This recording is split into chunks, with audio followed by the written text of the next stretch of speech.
Abis UN, ya kan, stres, ngelepas stres. Langsung. Check in. Wih, anak zaman sekarang. Ya lu tua sih. Kita gitu dong lain kali abis syuting, selesai. Pulang masing-masing deh dulu ya. Iyalah. Heran. Ya udahlah kalau gitu kita check in. Om Deddy check in kemana, aku kemana gitu kan intinya check in. Iya juga. Sama-sama di waktu bersamaan gitu. Tapi kalau bicara tentang UN. Apa tuh? Kalau bicara tentang UN, Anda tahu nggak UN itu membuat orang stres. Tapi sekarang kan sudah tidak menentukan kelulusan kan.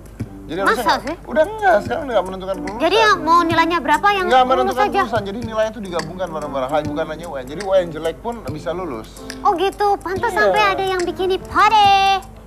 Apa? Bikini party gitu Om, abis UN. Iya, bikini party loh. Di mana?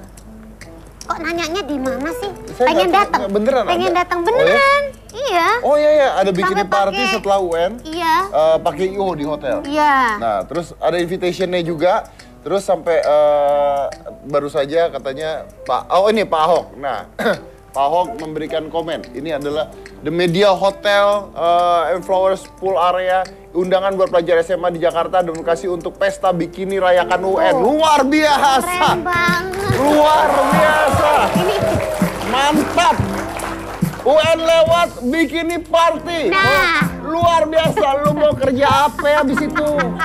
Kira nyari kerja padahal gampang. setelah UN tuh perjalanan masih panjang ya. Ya Bang, itu ibarat kata refreshing, tapi kenapa refreshingnya begitu amat ya? Oh, tunggu. Tapi Apa? kalau yang ini kayaknya nggak akan berbikini party. Kenapa? Karena saya punya bintang tamu yang luar biasa. Bintang tamu saya ini baru saja ikut UN. Dan dia ngotot ikut UN. Semua orang habis UN. Walaupun usianya 60 tahun. 60 tahun. Loh, beneran usia 6. Benerin ininya bisa. Udah pakai komputer. Udah pakai komputer. Udah pakai komputer. Bukannya pakai pensil. Udah pakai komputer sekarang. Kok aku tahun berapa sih UN ya? Dan nenek ini berusia 60 tahun ikut UN. Saya punya headline-nya. Coba kita baca. Nenek 60 tahun ikut UN paket C. Tuh, luar biasa kan. Salut dan kagum nenek 60 tahun ikut UN paket C. Lihat, ini nenek-nenek, ini yang paling tua kalau nggak salah. Nenek berusia 60 tahun, pemilik kantin sekolah, semangat ikut ujian nasional. Dulu saya nggak sekolah karena nggak ada biaya, biar cuma pakai C saya ngikutin. Jadi sekarang ada biaya, saya ikut UN. Keren. Jangan-jangan dia yang bikin bikini party. Enggak. Mungkin IO-nya. Oh dia mungkin IO-nya, karena dia pemilik kantin, ya kan pemilik kantin. Udah kita undang aja ya, Iya, udah. kita tanya-tanya ya. Tapi katanya dia takut sama saya, jadi kamu aja yang ngomong. Tuh, iya Om Deddy, ini dia Nenek Tio Tista Sudiarti.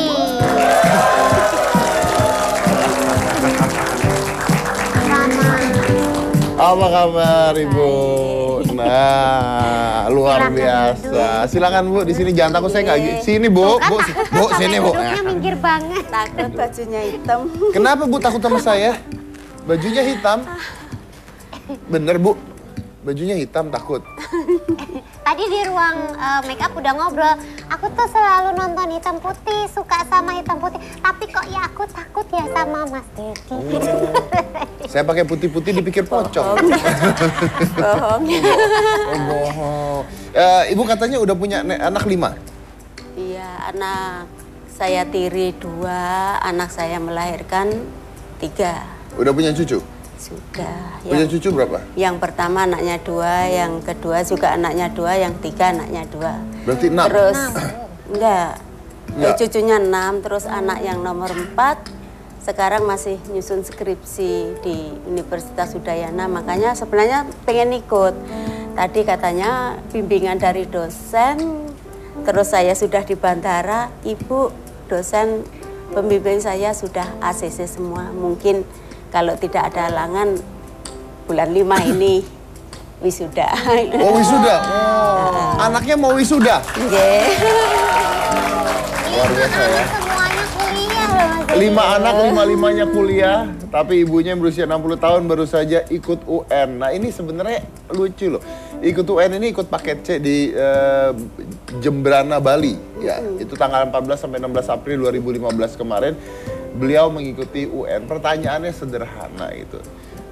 Bu, kan udah umur 60 tahun.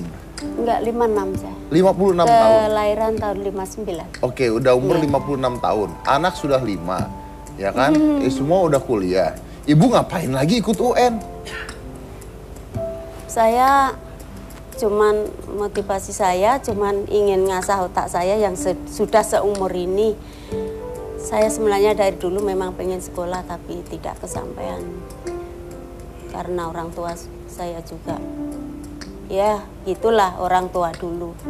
Saya bersaudara 8, saya nomor 7. Jadi nggak ada kata orang tua saya, sudah ya kakaknya aja tak sekolahkan ya. Oh jadi kalau orang zaman dulu yang sekolah yang kakaknya, kakaknya saya 2 disekolahkan kejuruan ya di STM. Terus saya kan SD aja, SR kalau dulu. Habis itu ya yang penting kamu sudah tahu tulisan sudahlah. Paling-paling kamu di dapur gitu, prinsip orang tua dulu. Iya tak gituin, memang biaya juga nggak ada ya sudahlah. Makanya saya punya anak 5 itu saya nasihati, kamu harus sekolah, yang penting ibu sehat. Kalau ibu sehat, otomatis bisa cari biaya dan bisa bekerja. Tapi ya terutama ya berdoa aja gitu. Iya Bu, ibu mampu gitu anak-anak saya. Iya. Ini anak saya juga ada ikut sini 1. Nah, ibu itu kan pemilik kantin sekolah. Iya, mengelola kantin TK Santi Kumara, Jembrana. Boleh nggak tahu Bu, pendapatannya berapa sih mengelola kantin seperti itu? Menurut murid Mas Dedi ya, saya kan kontrak tahunan. Kontrak tahunan itu kalau pas dapat murid banyak, hasil saya ya Kira-kira lumayan. Yang banyak berapa, yang dikit berapa Bu? Kalau murid itu sampai 80, 70 ya per hari itu 50.000. 50.000 sehari? Sudah pasti dapat. Untungnya atau apanya? Untungnya. Untung 50.000, berarti sebulan sekitar 1,5 juta. Nah, gimana caranya pendapatan sebulan 1,5 juta tapi ibu bisa mengkuliahkan 5 orang anak? Itu anak saya yang pertama tamat SMA, masuk kerja di notaris sambil kuliah. Oh jadi anaknya pun akhirnya ikut bekerja tapi bekerja terus sambil kuliah. Sambil kuliah. Jadi ibu juga mengajarkan. Kuliah Ya. di ASMI. Mungkin saya yang bantu-bantu untuk uang makannya. Orang rumah saya di desa, di Jembrana itu kan masuk desa. Anak saya kuliahnya kan di Denpasar. Jadi kerja sendiri. Nah, kerja di notaris, anak saya yang pertama itu anak tiri saya itu. Emang penting Bu ya? Sekolah tuh penting Bu? Bagi saya mungkin keinginan itu ya, bagi saya penting. Masalahnya orang pinter itu kebanyakan gara-gara sekolah. Nah, tuh. Kebanyakan ini. Benar ini. Ya, bagus. Tidak semuanya ya. Ya, tapi orang tidak pintar semua. itu kebanyakan rata-rata. Ya. Tapi orang tua seperti saya ini kan bodoh. Tapi saya punya keinginan belajar, ya akhirnya ya Akhirnya bisa. Tapi yang pintar kalau sudah nggak dimanfaatkan kepintarannya, akhirnya ya bodoh gitu. Oh. Ya benar juga. Iya tuh. Itu kalau saya tuh saya selalu mengatakan hard work beat genetic. When genetic don't do hard work. Jadi kerja keras itu mengalahkan genetika manusia. Kalau orang yang punya genetika bagus tapi nggak pernah kerja keras, jadi bisa kalah. Tapi cuma satu masalahnya Gin. Apa tuh? Ibu ini Inggrisnya cuma bisa yes no doang. Lah bukan di UN ada soal bahasa Inggris Bu. Iya. Ah gimana Bu?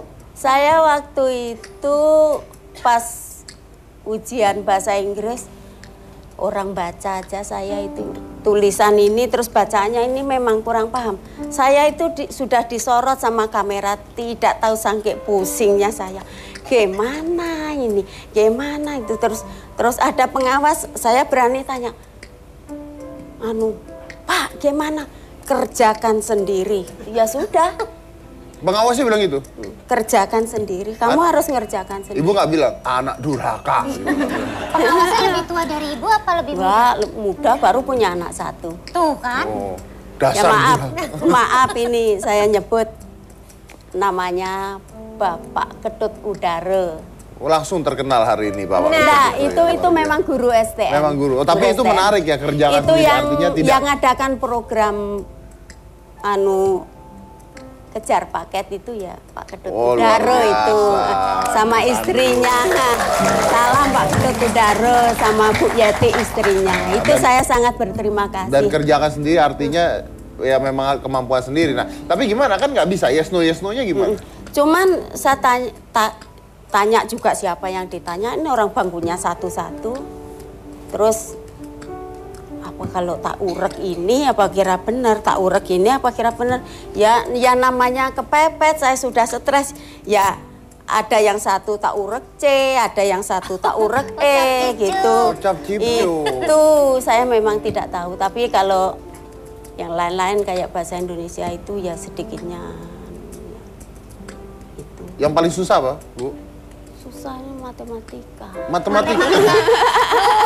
Ibu kan pemilik Ibu kan pemilik kantin, Bu, Biasa ngitung, Bu. Iya. Tapi kalau ngitung uang, Jago. cuman saya yang pinter itu ngatur uang, Mas Dedi. Oh, ngatur Terus uang. terang. Misalnya, gimana uang sedikit ini supaya cukup anak saya. Anak saya sekarang yang kuliah termasuk 2, yang satu mau wisuda. Yang satu ikut saya jurusan ekonomi baru semester 2, ikut saya ke sini. Terus kalau saya kan nggak tak hitung uangnya Senin sampai Sabtu itu. Kalau sudah Senin sampai Sabtu tak kumpulin, hari Sabtu pulang itu tak hitung berapa. Itu terus tak belanjain berapa kira-kira yang mau tak jual selama 1 minggu. Sisanya berapa gitu, sisa 200 tak singkirkan, sisa 100 tak singkirkan.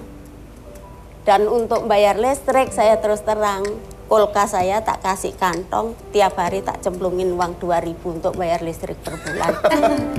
Itu makanya saya bisa Tapi ngatur uang. ini menarik. Karena apa? Kalau kita ngambil kesimpulan dari kata-katanya Ibu tadi ya, begini.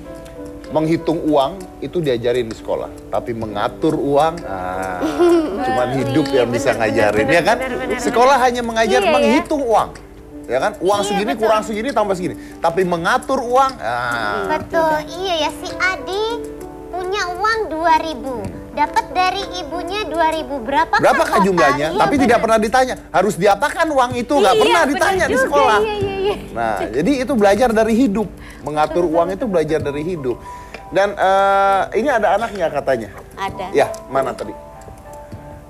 Oh ya, namanya siapa? Puji. Puji Ya. sekarang kuliah berarti ya? Iya, semester 2. Semester 2? Iya. Ini gimana nih? Punya ibu yang usianya hampir 60 tahun baru ikut UN. Malu atau bangga kamu? Bangga sama ibu. Ibu aja punya kesadaran, punya kesadaran kalau pendidikan itu penting. Tahu kan zaman sekarang tuh pada kesadaran sama pendidikan tuh kurang.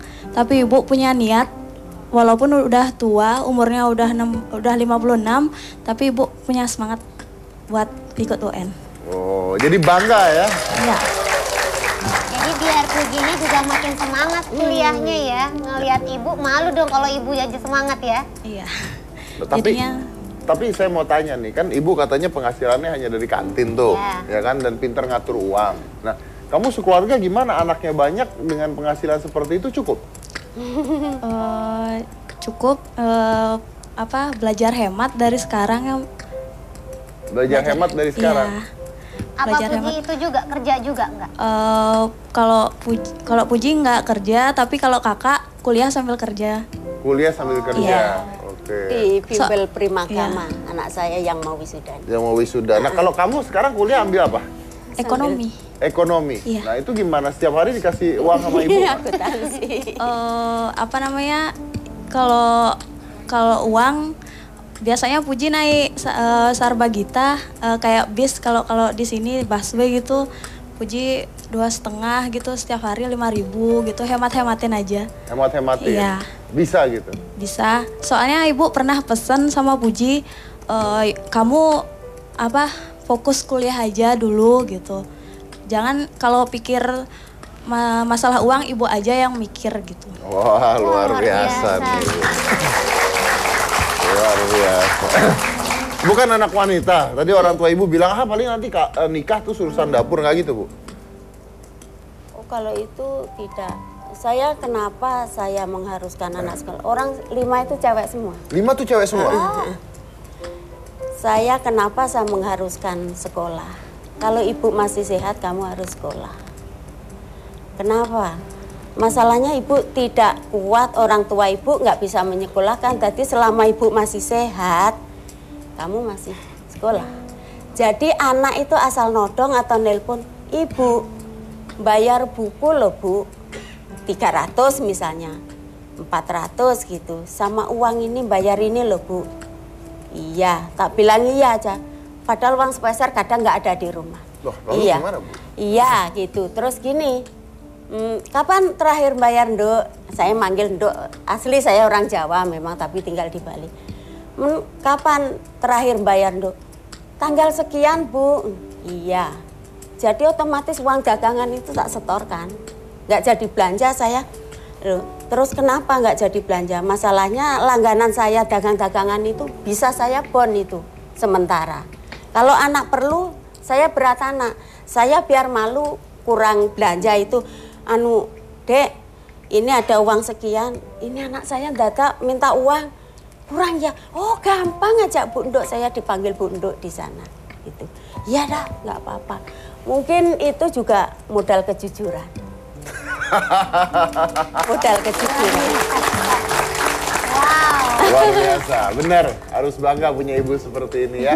Iya loh, harus bangga. Luar biasa ya, ceritanya sangat menginspiratif.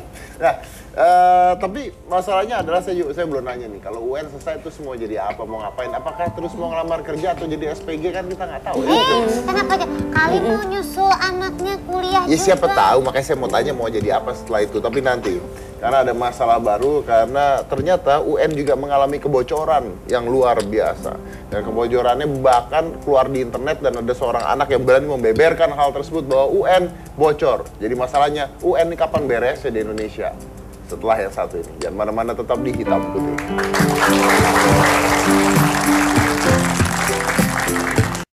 Udah nggak takut kayaknya. Sama siapa? Sama saya. Kayaknya sih kelihatannya Udah ya. mulai. Wah, ada senyumnya. Oh, ada senyumnya. Saya senyum kok Bu, kalau sama bintang tamu senyum walaupun saya terpaksa tapi saya senyum.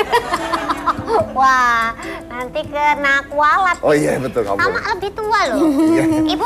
Ibu kan udah selesai UN. Nggih. Mau lanjut kemana Bu? Mau sekolah lagi atau gimana? Loh kok aku diketawain ya? Kan pertanyaan aku bener loh padahal ya. Kamu tuh nanyanya kurang ajar sih. Loh, ya kan kali aja meniti ilmu itu kan. Udah bisa jelas-jelas jadi selesai batasan. UN ke Hitam Putih, udah paling benar. Oh iya benar juga ya. Jadi Ibu gimana? Ibu mau sekolah lagi? Tuh kan sama pertanyaannya Oh, sama. jadi pertanyaan Mas Dedi sekarang tak jawab. Lah tadi yang pertanyaan aku padahal gitu Orang juga, Bu. masih gini, jadi saya ya diem dulu. Oh iya. Orang tua tuh kalau ngeliat Nanti anak-anaknya. kalau sini ngomong, saya kalau ikut ngomong kan jadi orang ketiga gitu. Kenapa Ibu jadi orang ketiga Bu? Enggak, yang mana yang didengar kan Mbak Gina tadi sudah ngomong. Iya. Ye. Terus Mas Dedi nyaut kan. Ye. Ya otomatis saya diam belum tak jawab. Lah terus Mbak Gina diam, Mas Dedi nanya harus tak jawab gitu. Kalau saya jawab barengan Mas Dedi sama ini kan saya orang ketiga 1, 2, 3. Jadi siapa yang didengerin gitu. Siapa yang... Oh. Bagus. Berarti Ibu bisa jadi penengah kalau ada Secara masalah konsep benar ya. nih. Mungkin Iya mau sih. dibikinin talk show sendiri? Silakan. Nggih. Apa pertanyaan? Nah lo! Kan Ibu udah dengerin. Ya, Tadi Bu. harap maklum saya kan orang tua. Oh iya, iya. Pikunya. Maaf sambil Aduh, bercanda. pertanyaannya Bu, Ibu kan udah selesai UN. Nggih. Ye. Mau apa setelah UN Bu? Mau lanjut sekolah tapi ye? Kayaknya mboten loh Mas Dedi. Boten ta? Heeh, Loh, soalnya kok boten? soalnya umur juga sudah tua, masa sama kuliah. Kalau kuliah itu terus yang cari biaya anak saya sekolah siapa? Jadi hanya... Saya kejar paket B, kejar paket C ini kan gratis. Oh. Oh, gerak. Gitu. Ya kalau ada yang mau kuliahin gratis Bu. Ya dipikirkan nanti setelah saya tiba di Bali. Sekarang Mas Dedi kalau mau nanyakan motivasi saya kenapa saya ikut kejar paket B dan kejar paket C.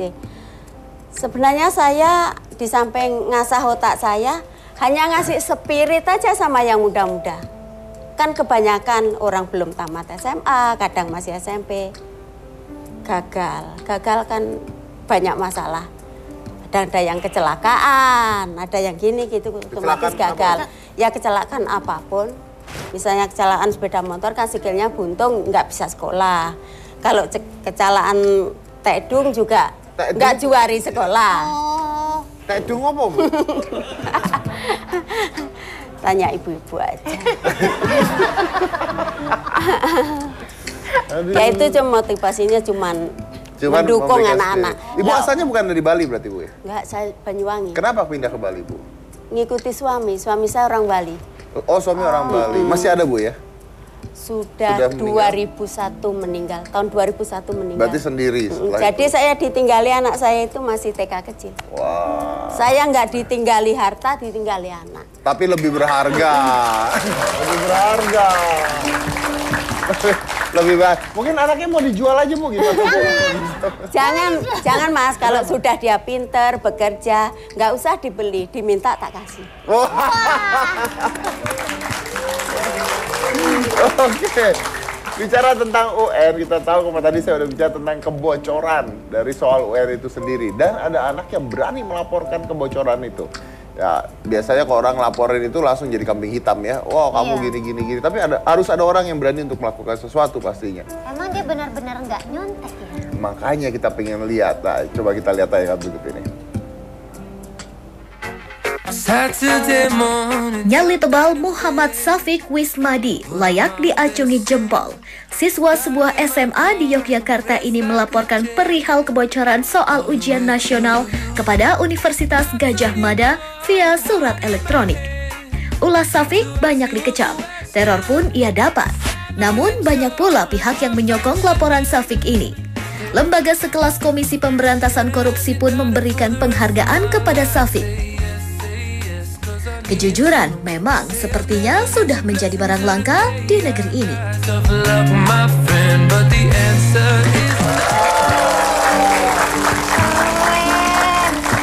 Dapat penghargaan dari KPK ya? Iya. Untuk kejujurannya. Betul. Keren banget ya.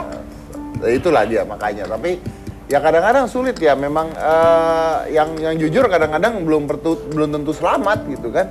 Iya benar. Dan untuk anak-anak umur segitu gitu terus bisa benar-benar ya berarti artinya dia belajar benar-benar ya karena kan? dia kecewa dong, dia udah belajar susah-susah terus ada bocoran atau begini ngapain saya belajar ya, anak-anak lain nggak belajar bisa ngisi Bisa nanti. lulus sama kayak Yang orang yang belajar luar ya biasa betul gitu. makanya memang harus dilaporkan.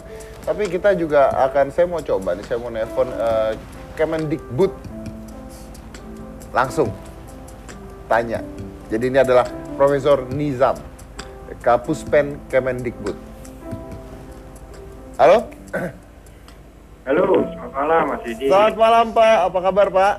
Alhamdulillah, jumpa lagi Mas Didi. Baik, Pak ini kita lagi membahas tentang ada anak yang mengadu tentang kebocoran UN kemarin Pak.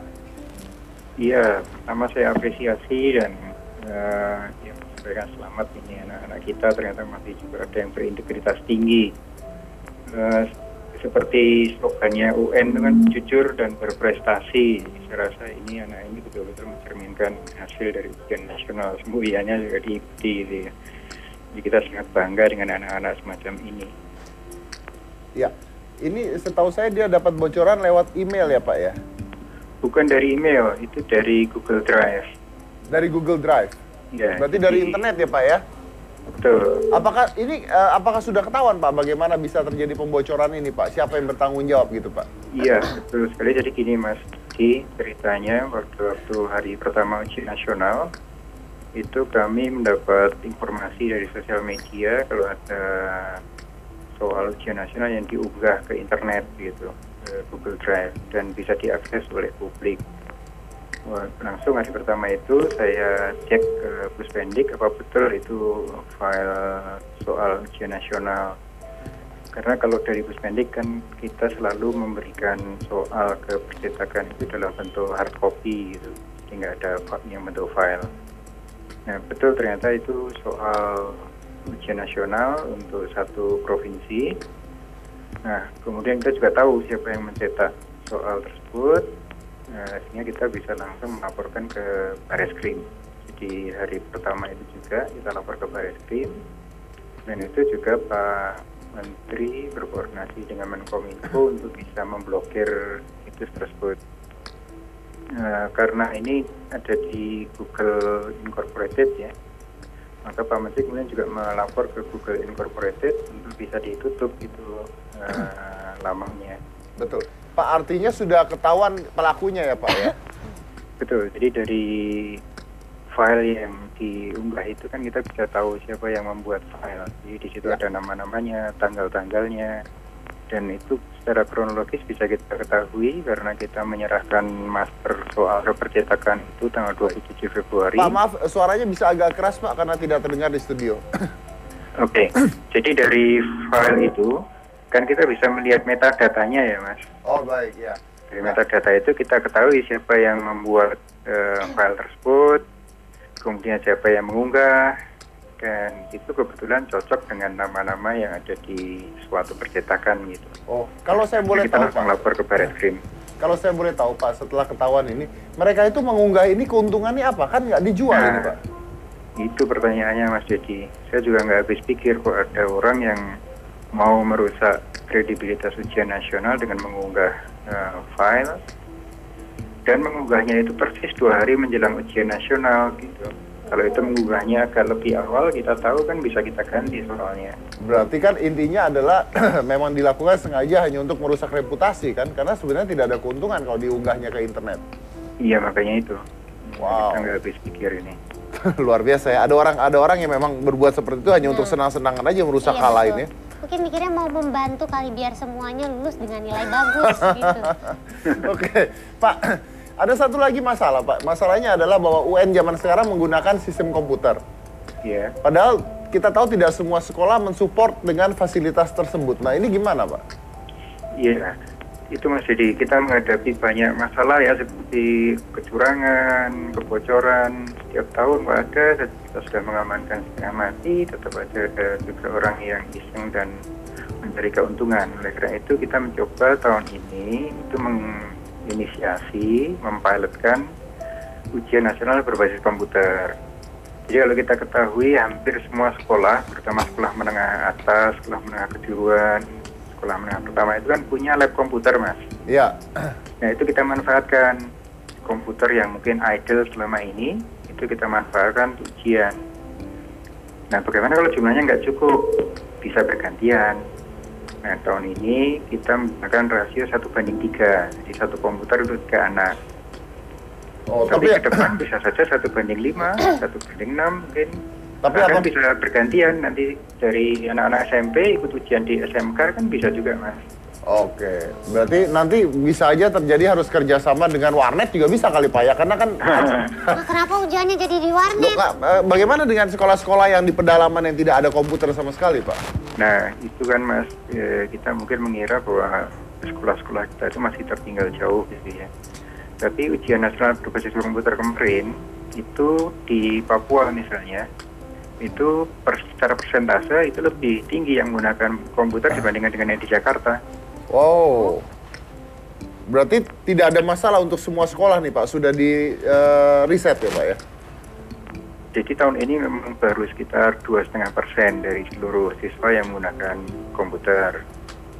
Tapi untuk SMK misalnya, jenjang SMK itu sudah hampir 10%. Jadi kalau dari sisi pemanfaatan, dari sisi kesiapan infrastruktur begitu, menurut saya sih cukup siap. Kemarin itu Ya, hal betul. baru begitu. Tapi dengan pilot kemarin ini, anak-anak responsnya mengatakan jauh lebih nyaman menggunakan komputer. Apakah itu dunia mereka gitu. Apakah juga jauh lebih aman Pak dengan menggunakan komputer? Insya Allah jauh lebih aman Mas. Karena kalau soal basis kertas itu kan terlalu banyak tangan yang dilewati ya. Iya, faktornya ya. Ada percetakan, ada pengiriman, ada distribusi dari provinsi ke kabupaten, ke sekolah, mengerahkan polisi, mengerahkan pengawas, banyak sekali Mas. 35 juta eksemplar kita distribusikan. Ya, dengan komputer itu bisa diminimalisasi semuanya, Pak ya? Iya. Baik, oke Pak. Baik, terima kasih banyak Pak. Mudah-mudahan dengan konsep baru yang ada, Indonesia bisa semakin berkembang dan Amin. UN tidak bocor-bocor lagi, Pak. Karena saya juga masih nggak ngerti, tadi saya tanya Bapak itu tujuannya apa dibocorin? Mungkin ada aja orang iseng dan jahat kali ya, Pak ya? Nah, itu makanya. Oke, baik. Terima kasih Profesor Nizam. Selamat malam. Terima kasih Mas Didi. Selamat malam. Selamat malam. Oke, kita lanjut lagi nih. Kalau tadi kan, nah tapi saya masih bingung kenapa ada orang mau bocorin walaupun tidak ada keuntungannya gitu. Sebenarnya apa tujuannya ngebocorin kalau nggak ada keuntungannya buat apaan gitu ya? Nah, Bu. Kirain memang udah kerja sama, Makanya. dapet duit atau apa gitu. Bu, kalau ada soal bocoran kemarin UN, Ibu mau nyontek ya? Nggak berani nyontek? Yang bahasa Inggris juga Yang bahasa Inggris, Bu. Enggak, pokok saya ngawur katanya kalau walaupun ngawur kalau dikerjakan dengan jujur biasanya pas. Tuh, ini walaupun ngawur tapi dikerjakan jujur biasanya pas. ya, ternyata cap-cip-cipnya pas itu jawabannya. Iya. Soalnya yang cap-cip-cip orang jujur. Iya. Jadi mudah-mudahan ya mudah-mudahan pas. Aku mau gitu kalau sekolah lagi mau kayak ibu Iya, pokoknya yang ingat penting petua Ibu ya. Iya. Walau ngawur yang penting jujur. Jujur karena bisa jadi itu Pas. jawaban. Oke. Tapi pertanyaan yang mendasar memang adalah seperti ini. Kalau tadi kita lihat dari video sebelumnya, sebelum UN stres. Pada saat UN menjalankan banyak kebocoran dan banyak hal-hal yang terjadi. Setelah UN ada yang party, coret-coret di dinding, wah, konvoy, ada bikini party, bahkan ada IO-nya di hotel. Pertanyaan yang mendasar adalah, emang Anda pikir setelah UN selesai, setelah lulus, lalu hidup Anda selesai? Kerja Anda selesai? Anda mau kerja apa? Anda mau ngapain setelah itu? Saya mempunyai seorang bintang tamu yang akan memberikan inspirasi yang luar biasa, karena ini adalah penjual jamu yang merupakan lulusan pendidikan fisika. Kita lihat dulu. Profesinya boleh cuma sebagai penjual jamu, tapi urusan keenceran otak tak usah meragukan kemampuan Sutriani. Warga Dusun Samen, Bantul, Yogyakarta ini adalah sarjana fisika lulusan sebuah perguruan tinggi swasta di Yogyakarta. Tak cuma sekedar lulus, indeks prestasi kumulatif Sutriani pun membuat banyak yang terperangah. Ia lulus dengan IPK 3,49. Kalau ingat kuliahnya dulu tidak sebentar dan tidak menggunakan biaya yang sedikit seperti itu ya kadang saya sedih karena belum mendapatkan pekerjaan. Tapi karena tunjangan ekonomi, maksudnya saya juga harus membantu orang tua saya seperti itu. Kemudian saya jualan jamu. Kendati lulus dengan IPK tinggi, Sutriani tak lantas bisa segera mendapatkan pekerjaan yang sesuai dengan harapannya. Sejak lulus pada Juni tahun lalu, sudah puluhan aplikasi lamaran yang ia kirim. Boleh jadi nasib belum berpihak kepadanya. Karena itulah Sutriani kini mengisi waktunya dengan berjualan jamu. Padahal cita-citanya terbilang sederhana, menjadi guru fisika.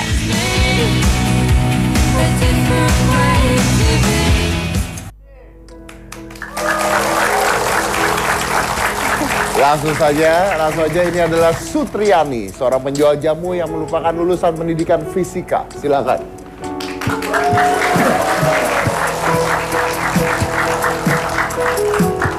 Iya, Mbak Sutriani ya, Mbak Sutriani. Silakan duduk. Dan kita akan membahas kisahnya tentang Sutriani setelah yang satu ini karena menarik sekali, mungkin bisa memberikan Anda pandangan kedua.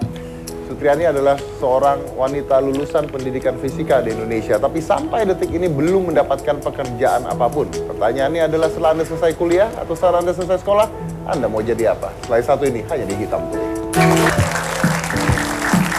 Oke, baik, ini adalah Sutriani, lulusan fisika ya, betul ya? Iya. Di mana?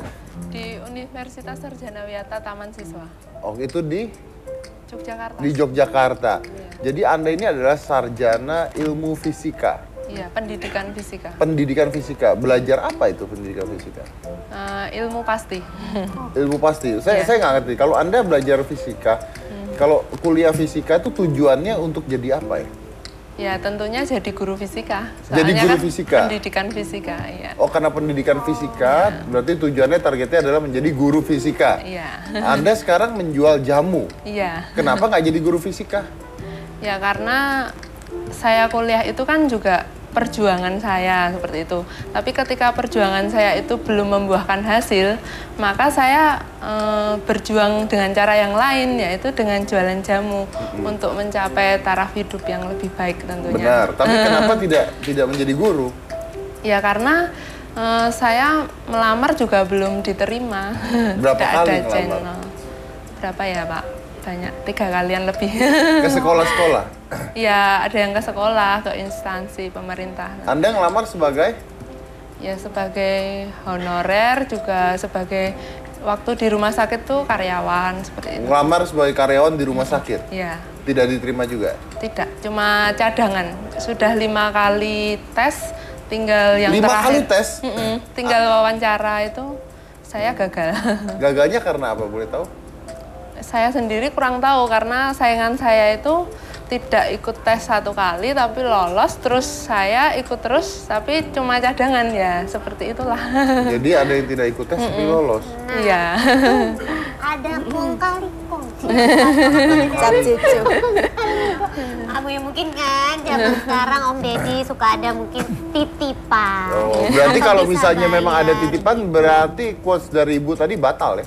Yang mana tuh? Oh ya tadi itu, biar ngawur asal jujur. Pasti nanti pas. Nah, ini nggak pas nih. Oh iya ya. Padahal jujur. Padahal IPK bagus banget. IPK 3,49. 49. Iya. Anda kuliah katanya selama 3,5 tahun? Saya angkatan 2010, yudisium Juli 18 Juli, tapi wisudanya Desember 2014. Oke. Dan katanya Anda mau dapat beasiswa di mana?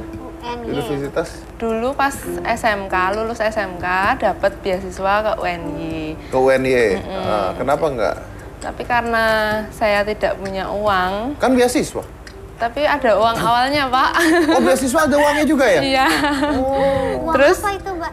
Iya, mungkin uang bangunan. Oh, kayak uang pangkal gitu ya? Berapa itu uangnya? Dulu sekitar 7 7 juta. Jadi Anda nggak ambil akhirnya? Enggak. Karena disuruh bayar? Oh. Terus surat itu saya ajukan ke universitas lain yang ringan istilahnya. Diterima tapi? Nah, Diterima. Anda tadi melamar kerja baru 3 kali atau lebih dari itu? Ya, 3 kali Pak. Di kantor pos, di rumah sakit, dan di sekolah. Dan di sekolah? Kenapa nggak ngelamar terus-menerus? Ya, karena saya sudah bosan Pak. Maksudnya sejak Juli sampai Desember itu kan sudah lama menunggu-menunggu dan belum membuahkan hasil. Sedangkan saya tetap harus, apa ya, jujur saja masih ada hutang seperti itu loh. Jadi ibu saya itu menyekolahkan saya tidak hanya dari hasil jualan jamu, tapi masih kurang, terus ada pinjaman. Kemudian kan saya sebagai anaknya yang disekolahkan juga harus bagaimana membantu jawab, orang tua seperti itu. Tapi maksud saya gini, kenapa Anda tidak mau ya udah sebanyak-banyaknya aja gitu melamar gitu? Enggak, Pak. Ya, karena saya ingin mencoba yang baru. Maksudnya coba yang baru?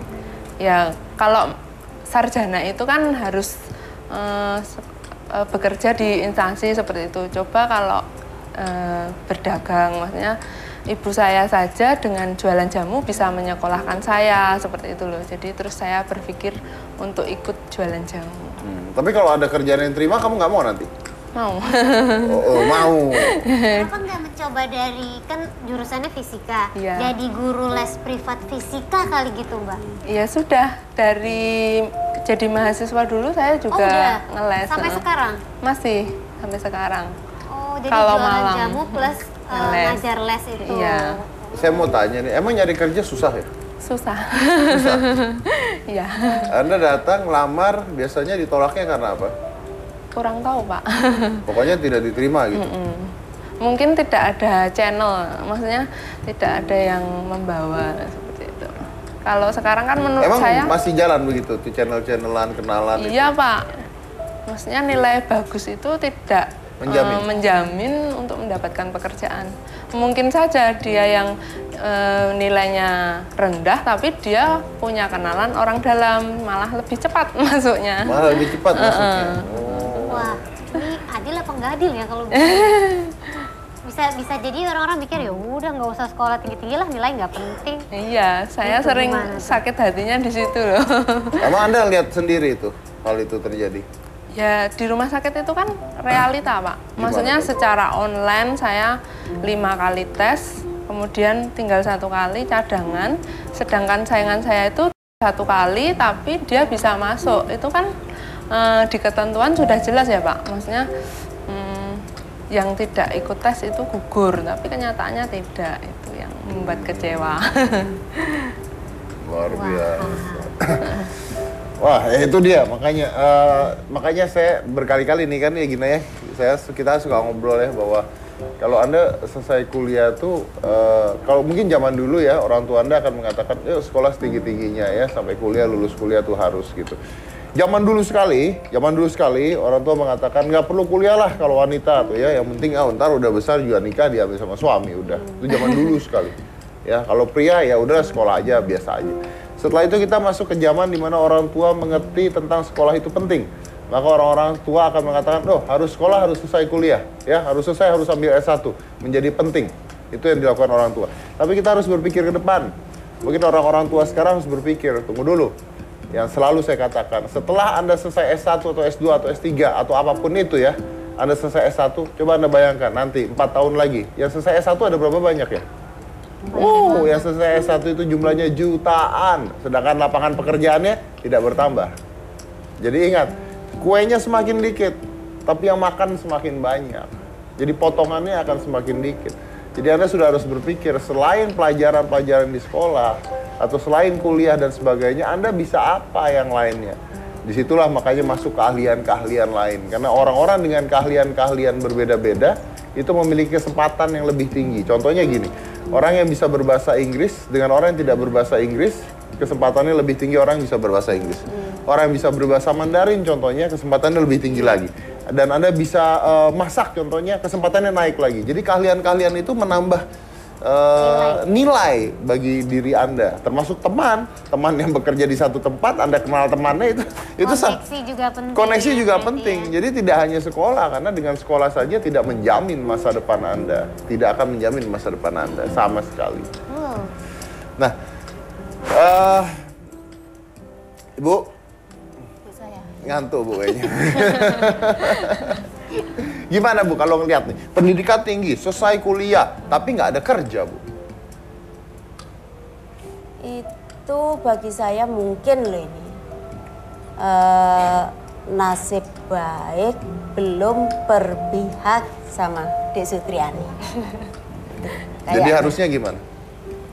Katanya kalau zaman sekarang itu kalau ada gininya gampang katanya itu, saya belum pernah merasakan. Masalahnya anak saya masih kuliah aja sudah ditelepon kerangkring suruh bekerja.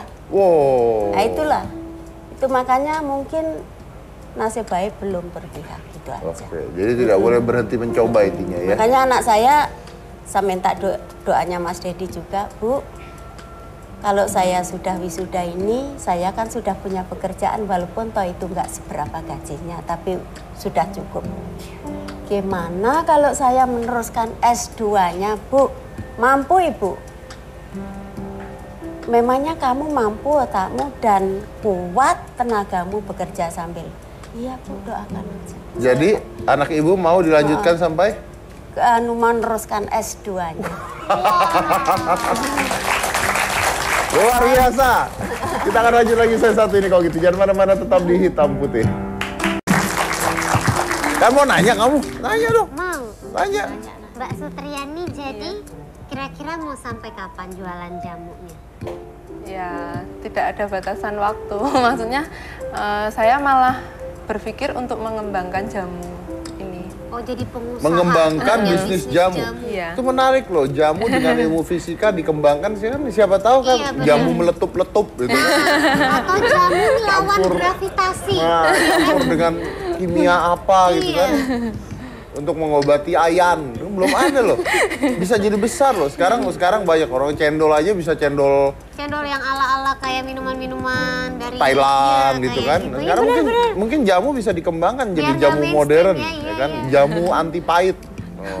Oh iya, biar yang muda-muda yang mengenal jamu. Kan yang kan nggak jamu suka kan jadi biasanya suka pahit jamu. kan. Mungkin dengan terapan ilmu fisika bisa dibikin jamu berasap. agak serem ya Om. Ya siapa tahu. Ntar keluar jin dari jamunya, ada asap-asapnya. Nah, terus kalau kuliah nih, misalnya kamu berhenti di sini atau mau terusin lagi atau udah stop di sini? Kalau ada biaya, saya masih mau lanjut. Tapi kan udah pengalaman kuliah sekolah aja nggak dapat kerjaan. Tapi kan menurut saya belajar itu tidak hanya sekedar untuk mencari uang saja, tapi untuk menimba ilmu seperti itu. Untuk menimba ilmu. Iya. Oh, nah kalau misalnya Anda dapat tawaran untuk kerja jadi guru atau punya tawaran untuk bisnis jamu, Anda pilih yang mana? Kalau bisa dua-duanya. Kalau bisa dua-duanya, oh Iya. maruk ya. Oke baik, Ibu nanya Ibu, Bu hasil UN belum keluar Bu? Kalau baru tanggal nanti ya masih lama Bu ya. Harapannya gimana Bu?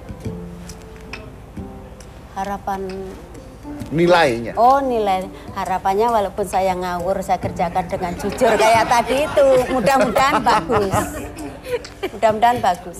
Mudah-mudahan Kalau bagus. nggak lulus gimana Bu? Kalau nggak lulus ya mungkin ikut lagi kejar paket C. Kalau nggak lulus. Wow. Nggak usah sampai kuliah, nggak usah kuliah Rita, biarin dah. Orang itu aja sudah stres, kalingan saya mau kuliah.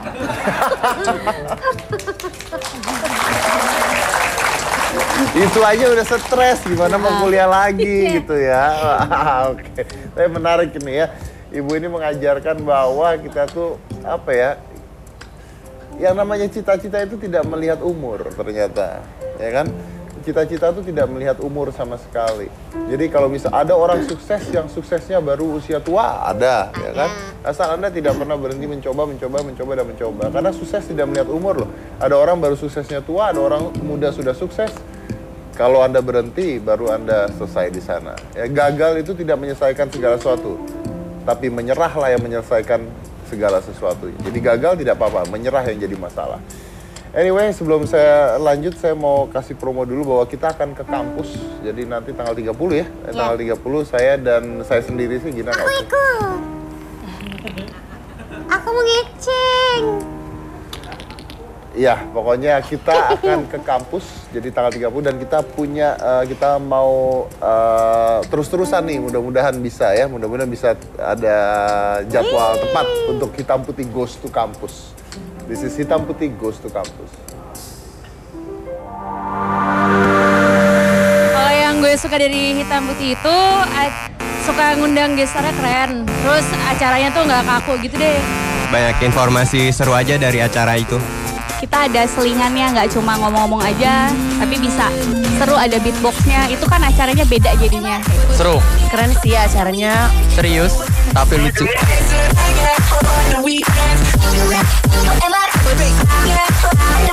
Keren sih kayaknya, gue bakalan nonton banget soalnya Hitam Putih itu terkenal banget kalau menurut gue sih. Jadi kalau misalkan Hitam Putih datang ke Binus, pastinya bikin penasaran.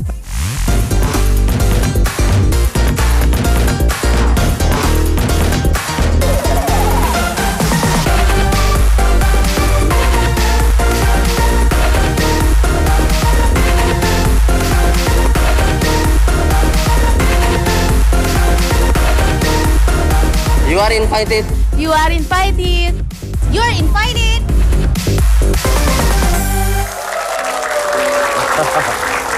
Keren sih, keren. Hitam Putih itu terkenal banget, keren banget. Gue mau nonton, kenapa nggak ada yang ngomong hostnya? Beatbox dibawa-bawa, hostnya nggak dijawab dari tadi. Billy malah tadi, keren sih ada Berarti Billy-nya. mungkin lebih diingat ya. Iya ya. Billy ya. Ya udah besok aku mau beatbox ah.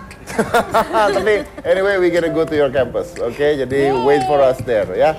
Dan saya mau tutup dengan kata-kata yang saya belajar tadi. Sebenarnya idenya dari Ibu Sutriani tadi. Saya itu Ibu Sutriani. Ibu Sudiarti. Maaf, saya nggak lolos paket C. Jadi kalau di sekolah itu katanya matematika susah. Padahal saya kalau ngatur uang itu luar biasa gitu ya. Nah itulah kadang-kadang kita harus belajar sesuatu di luar sekolah. Karena sekolah tidak mengajarkan Anda untuk hidup loh. Sama sekali tidak mengajarkan Anda untuk hidup. Sekolah itu mengajarkan Anda untuk bertahan di sekolahnya. Begitu Anda keluar sekolah, semuanya menjadi berbeda. Contoh saja matematika. Sekolah mengajari kita untuk menghitung uang. Tapi pengalaman hiduplah yang mengajarkan kita untuk mengatur uang itu sendiri. So, remember one thing, learn out of school. Saya Deddy Corbuzier Niktagina, inilah Hitam Putih.